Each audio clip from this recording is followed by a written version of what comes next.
उस अध्याय पुनः करते हुए कहते हैं, परीक्षित, प्रचेताओं का विवाह वृक्षों की कन्या वारथी से हुआ।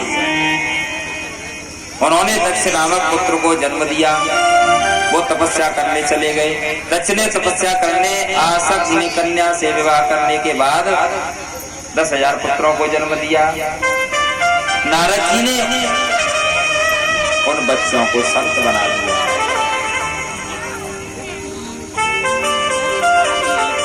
समस्त बालकों को कूट प्रश्न समझाकर ऊर्ध्वरेता ब्रह्मचारी बना दिया।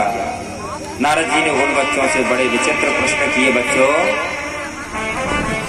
बताओ, दोनों और बहने वाली नदी को देखा है? बच्चे कहते हैं, नहीं देखा बाबा, नहीं देखा।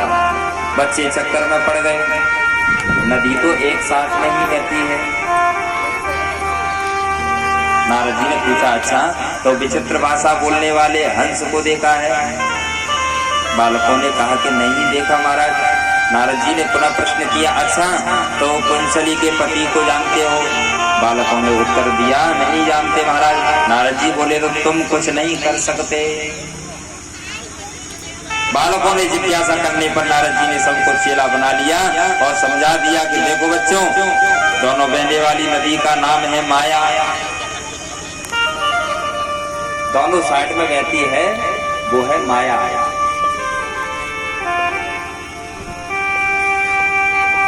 एक सज्जन बहुत ज्यादा परेशान थे।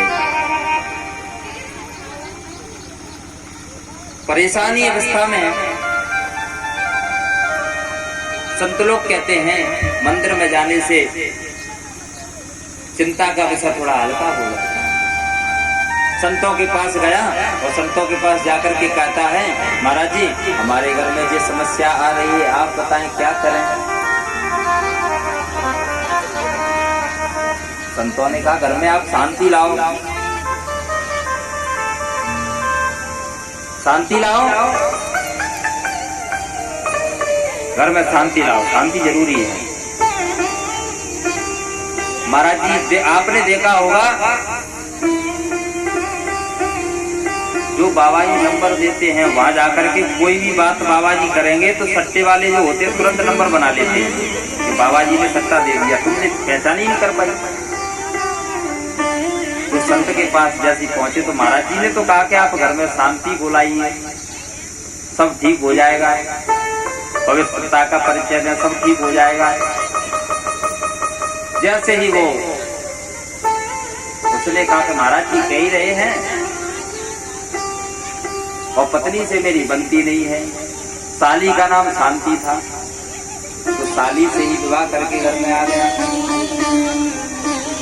साली से ही शादी करके घर में आया। जैसे किसी ने जाकर के संत जी से कह दिया, सुनो तुम कह रहे थे घर में शांति लाओ, वो तो कलह लेकर के आ गया घर में। मैं क्या लेकर के आ गया? साली से शादी कर ली उसने। संत जी ने बुलवाया, क्यों तुमने ऐसा क्यों किया? मैं महाराज आप ही तो कह रहे थे घर में शांति लाओ, शांति लाओ, शांति लाओ। सुंदर पत्नी को त्याग दिया, शांति हो, ये ऐसी शांति नहीं, घर में बड़ा प्रेम होना चाहिए, पवित्रता होना चाहिए। पोषणम तदनुग्रह, इसलिए पूरा वृत्तांत जो है बता दिया। यद्गतां निर्गहन्ते वः विचित्रे नारिदो गतः। कुछ और भी निकलता है। कुंचली माया के पति माधव ऐसा सब रहस्य बताते हैं। बाद नारद जी ने सब बालकों को गिरफ्त कर दिया। दक्ष को पता चला कि मेरे 10,000 बेटा नारद जी ने शिक्षा करके बाबा बना दिए। दक्ष क्रोधित हो गया, शिक्षा से बाबा बन गए। नारद जी बड़ा क्रोध आया, अब अपना क्रोध भी कर रह गए। अब की बार दक्ष ने 1000 बच्चों को जन्म दिया, उन्हें भी कूट प्रश्न भूल जाकर महात्मा बना दिया। अब तो दक्ष क्रोध में भरा हृदय से ज्यादा भय करने लगा, क्रोध करने लगा। सामने से ही नारद जी आ रहे थे। फिर क्या था नारद जी का? दक्ष ने हजारों गालियां सुना डाली। अहो असाधु साधु नाम साधु लिंगे नत्तयः असाधु कार्यमकारां विमोक्ष मार्गं प्रदर्शितः। दक्ष ने कहा, अरे आप भीख मांगो। रास्ता दिखाने वाले पाखंडी नारद, तूने मेरे नन्हे नन्हे बच्चों को संत बना दिया, साधु बना दिया। जिन्होंने कभी अपनी दुनिया जी भर के देखा ही नहीं, उन सबको संत बना दिया, वैराग्य बना दिया।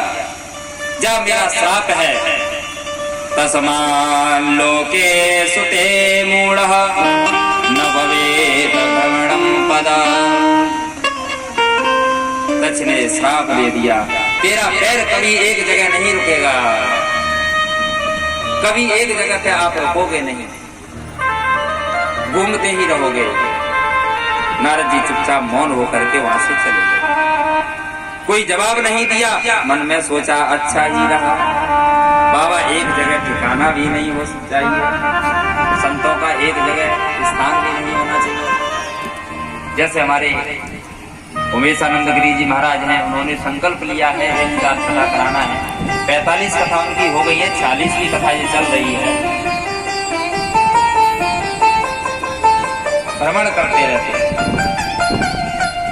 ऐसा विचार करके नारद जी वहां से चुपचाप मौन होकर के चले गए। अब की बार दक्ष ने 60 कन्याओं को जन्म दिया और दक्ष की भी 60 कन्या हैं, संसार का विस्तार करने लगी।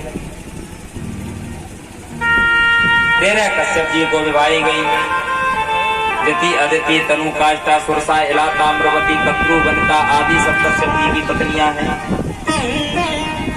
27 नक्षत्र हैं, अश्वनी, भरणी, कृतिका, रोहिणी आदि 27 चंद्रमा को विवाही गई। कश्यप दिति नामक पत्नी दैत्यों को जन्म हुआ। दिति की रचना नामक एक बेटी, जिसका विवाह तुष्टा मुनि के साथ हुआ। इनके 2 बेटा हुए, विश्वरूप और सन्निवेश। विश्वरूप ब्रह्मा जी ब्रह्म ज्ञानी था, इतना अद्भुत ब्रह्म ज्ञानी था। देवताओं ने पुरोहित भी बना लिया। परीक्षा ने पूछा, महाराज देवताओं ने पुरोहित सब बृहस्पति हैं, तो विश्वरूप क्यों बने? सूर्य बोले, राजन एक बार इंद्र अपने दरबार में अप्सराओं का नाच गान देख रहे थे, तो इतने में उनके गुरु बृहस्पति आ गए। तो इंद्र ने गुरु जी को देखकर हुए भी अनदेखा कर दिया। उसे लगा कि स्वागत में चक्कर में नाच गाने का आनंद गिरगिरा हो जाएगा। गुरु जी समझ गए, बारे चला हमें देखकर मुंह घुसा लिया। गुरु जी नाराज होकर अंतर्ध्यान हो गए। अब इंद्र ने चारों तरफ बहुत ढूंढा, पर गुरु जी का कोई पता नहीं चला। देवराज इंद्र ब्रह्मा जी के पास जाकर बोले, पितामह हमारे गुरु जी नाराज होकर चले गए हैं, अब हमें पता नहीं कहाँ चले गए हैं। सारे देवता विश्वरूप के पास आए और प्रार्थना की। विश्वरूप से पहले मना किया, अरे भाई पुरोहित कर्म करने ब्रह्म तेज क्षीण हो जाता है। शिलोंच प्रति अकिंचना नाम ही धनम शिलोंचना। जो ब्राह्मण प्रोता ही करता है, कर्म करता है, उसको सुलोंचन प्रति करना चाहिए। सुलोंचन प्रति किसे कहते हैं? सुलोंचन प्रति उसे कहते हैं जो गायों को आप जो है पहले उसको खिलाइए और गाय के उधर से जो है गोबर के साथ निकले उसको धो करके सुखा करके उसको पिसवा के उसको खाना चाहिए। उसे सुलोंचन प्रति कहते हैं। जब वो धन बचता है